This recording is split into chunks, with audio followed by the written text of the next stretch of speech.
گزارے کیسے زندگی، آؤ علماء سے پوچھ لے، آئے جو مشکل پیش کوئی، آؤ علماء سے پوچھ لے۔ الحمدللہ رب العالمین والصلاة والسلام علی سید المرسلین، اما بعد فاعوذ باللہ من الشیطان الرجیم، بسم اللہ الرحمن الرحیم۔ الصلاة والسلام علیک یا رسول اللہ وعلی آلک واصحابک یا حبیب اللہ، الصلاة والسلام علیک یا نبی اللہ وعلی آلک واصحابک یا نور اللہ۔ میٹھے میٹھے اسلامی بھائیوں اور مدنی چینل کے ناظرین، سلسلہ دارالفتہ اہل سنت میں ایک بار پھر آپ کو مرحبا کہتے ہیں۔ ابتداً درود پاک کی فضیلت عرض کی جاتی ہے کہ فرمان مصطفیٰ صلی اللہ تعالیٰ علیہ وسلم ہے، جس نے مجھ پر روز جمعہ 200 بار درود پاک پڑھا، اس کے 200 سال کے گناہ معاف ہوں گے۔ صلو علی الحبیب صلی اللہ تعالیٰ علی محمد صلی اللہ علیہ وسلم۔ آئیے آپ کی کورس کو ہم شامل سلسلہ کرتے ہیں۔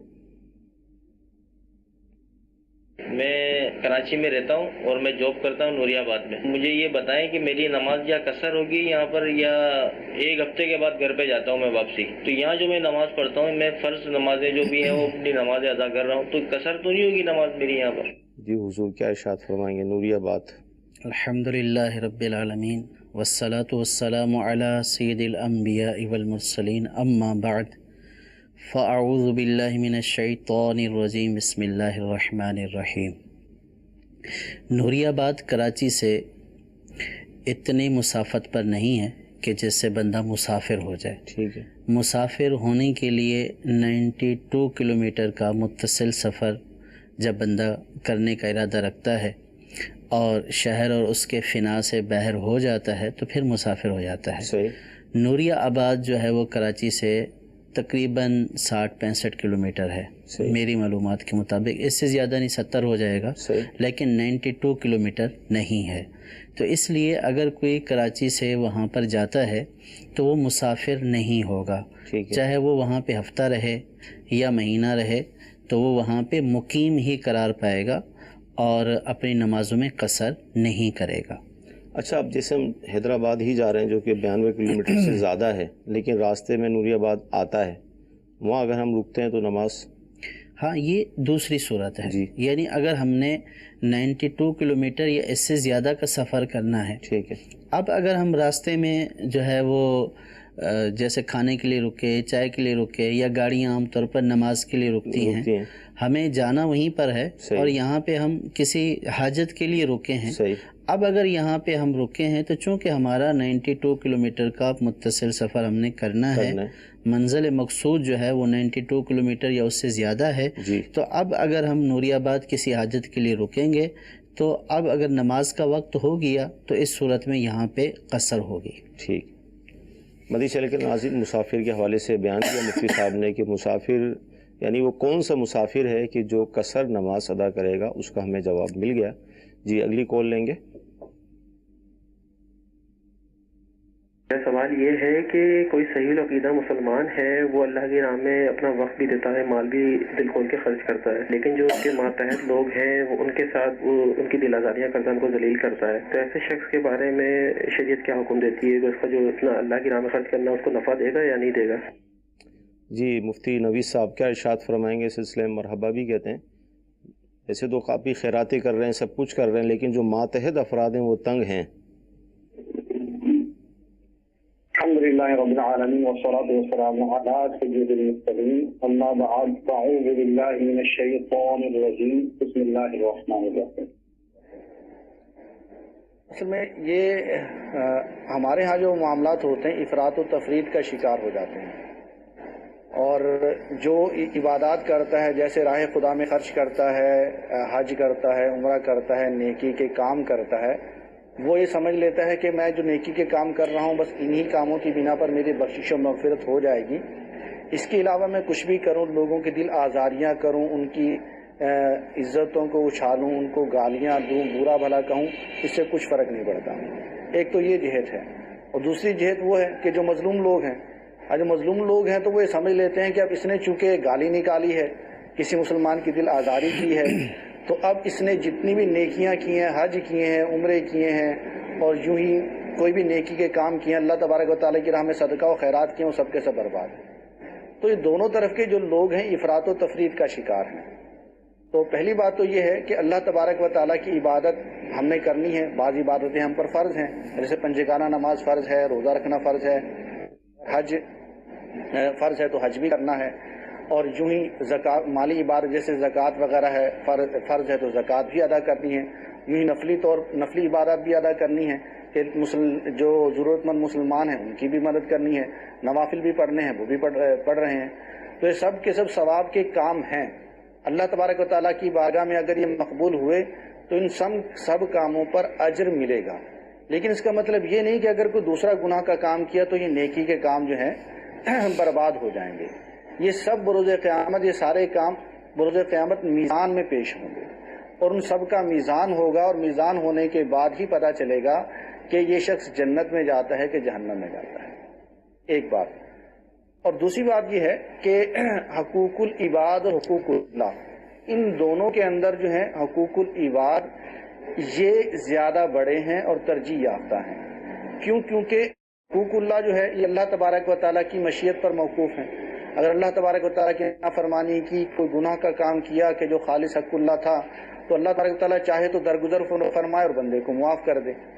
لیکن جو حق العباد ہے، جیسے کسی کا مال کھا لیا، کسی کو گالی نکال کر اس کی دل آزاری کی، تو اس صورت کے اندر جب تک وہ مظلوم مسلمان معاف نہیں کرے گا تو اللہ تبارک و تعالیٰ بھی اسے معاف نہیں کرے گا۔ لیکن اس کا مطلب یہ نہیں ہے کہ اس کے نیک اعمال برباد ہو جائیں گے۔ اگر نیک اعمال اللہ تبارک و تعالیٰ کی بارگاہ میں مقبول ہوئے ہیں تو وہ اپنی جگہ پر مقبول ہیں، اور یہ گناہ بھی اپنی جگہ پر موجود ہیں۔ اب ایسے شخص کے بارے میں حدیث پاک میں بھی آتا ہے کہ آپ صلی اللہ تعالیٰ علیہ وآلہ وسلم نے ارشاد فرمایا کہ مفلس کون ہے؟ استفسار فرمایا آپ صلی اللہ تعالیٰ علیہ وآلہ وسلم نے کہ مفلس کون ہے؟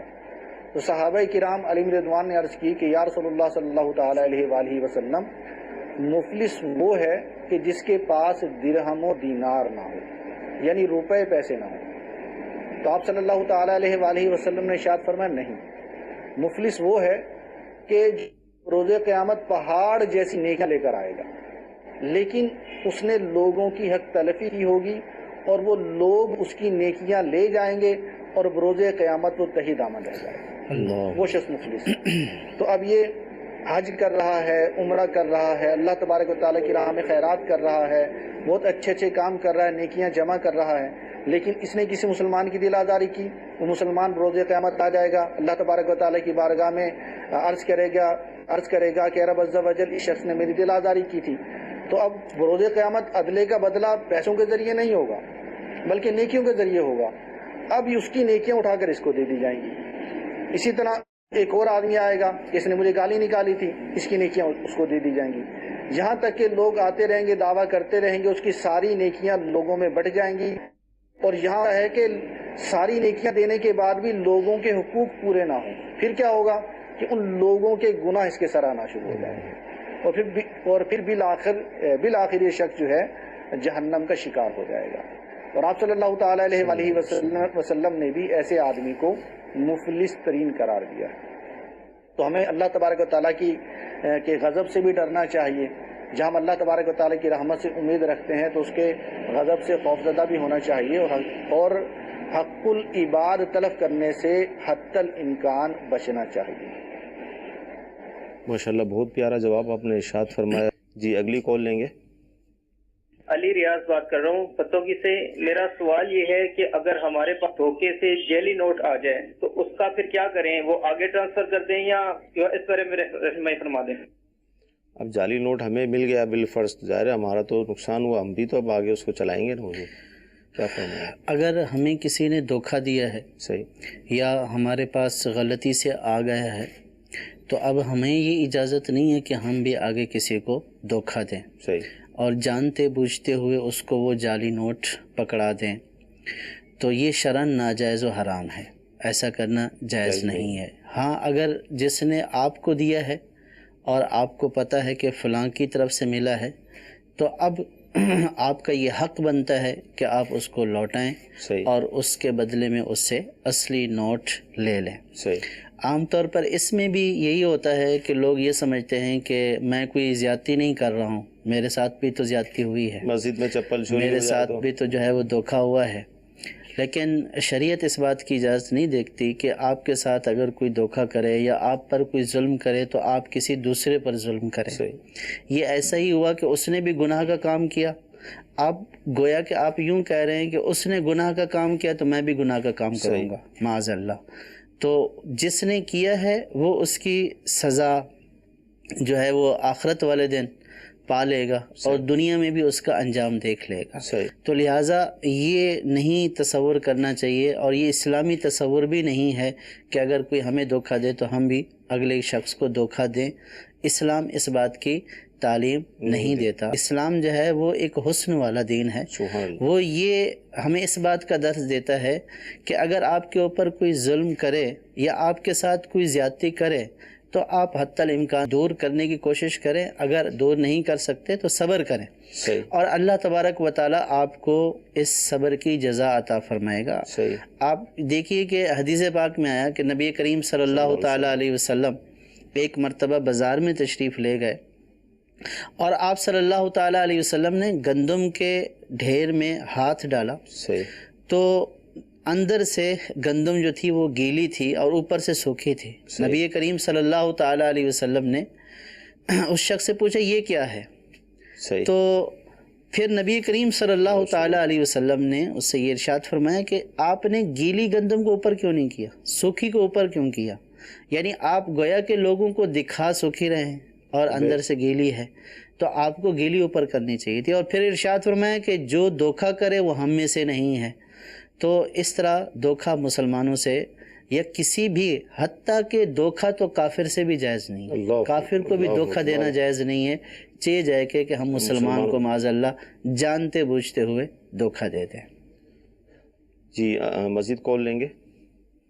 امام صاحب کے پیچھے مثلا ہم عصر کی نماز پڑھ رہے ہیں تو امام صاحب جو قرات کر رہے ہیں اس کی آواز نہیں آتی, تو ایسے میں سورہ فاتحہ پیچھے پڑھنی چاہیے یا نہیں؟ اور اس کے بعد جب ہم اتحیات کے لیے بیٹھتے ہیں تو اتحیات بھی پڑھنی چاہیے یا امام ہی پڑھے گا تو ہماری نماز ہو جائے گی؟ جی حضور کیا فرماتے ہیں اس سلسلے میں؟ جو شریعت کا حکم ہے وہ یہ ہے کہ امام کی قرات جو ہے وہ مقتدی کی قرات ہے. یعنی امام کی قرات مقتدی کو بھی کفایت کرتی ہے. امام چاہے جہری نماز ہو یعنی بلند آواز سے قرات کر رہا ہو یا سری یعنی آہستہ آواز میں قرات کر رہا ہو, مقتدی کے لیے جائز نہیں ہے کہ وہ امام کے پیچھے قرات کرے, یعنی سورۃ فاتحہ پڑھے یا کوئی دوسری سورت پڑھے, یہ جائز نہیں ہے. تو اس لیے دونوں صورتوں میں جو مقتدی ہے وہ خاموش رہے گا. اور مقتدی کو جو خاموش رہنے کا حکم ہے وہ صرف قرات کے حوالے سے ہے کہ امام کی قرات مقتدی کی قرات ہے, لیکن امام کے تمام تسبیحات یہ مقتدی کی تسبیحات نہیں ہیں. تو جو تسبیحات ہیں یا التحیات ہے تو یہ مقتدی بھی پڑھے گا. امام تو پڑھے گا مقتدی بھی پڑھے گا. جیسے جو ہے وہ تکبیرات انتقال ہوتی ہیں, اللہ اکبر, اور اسی طرح تسبیحات سبحان ربی العظیم, سبحان ربی العالی اور ثنا, یہ سب مقتدی پڑھے گا. اس کی ممانت نہیں ہے, صرف مقتدی کے لیے قراءت کی ممانت ہے کہ وہ جب امام کی اقتداء میں کھڑا ہوگا تو پھر اس صورت میں وہ قراءت نہیں کرے گا. جی قرات کے حوالے سے بھی جواب ملا. اگلی کال لیں گے. میرا مفتی صاحب سے سوال یہ ہے کہ میں ایک فیکٹری میں جاب کرتا ہوں, اور گھنٹہ جو سا میں لگاتا ہوں وہ میں 2 گھنٹے لگاتا ہوں, مجھے 4 گھنٹے ملتا ہے, کیا یہ جائز ہے؟ جی نوید بھائی کیا ارشاد فرمائیں گے؟ بسم اللہ الرحمن الرحیم. اس کی 2 صورتیں ہیں کہ جو فیکٹری ہے اس کے آنر کی طرف سے رول ہی یہ ہے کہ چاہے کوئی 1 گھنٹہ کام کرے یا 2 گھنٹے کام کرے, 3 گھنٹے کام کرے یا 4 گھنٹے کام کرے, اس کو اجرت پوری دی جائے گی. اوور ٹائم جو ہے جو دے گا, چاہے وہ تھوڑا ٹائم دے چاہے زیادہ ٹائم دے, اجرت اسے پوری 4 گھنٹے کی دی جائے گی. تو ایسی صورت میں تو ان کے لیے لینے میں کوئی حرج نہیں ہے. اور دوسری صورت یہ ہے کہ اوور ٹائم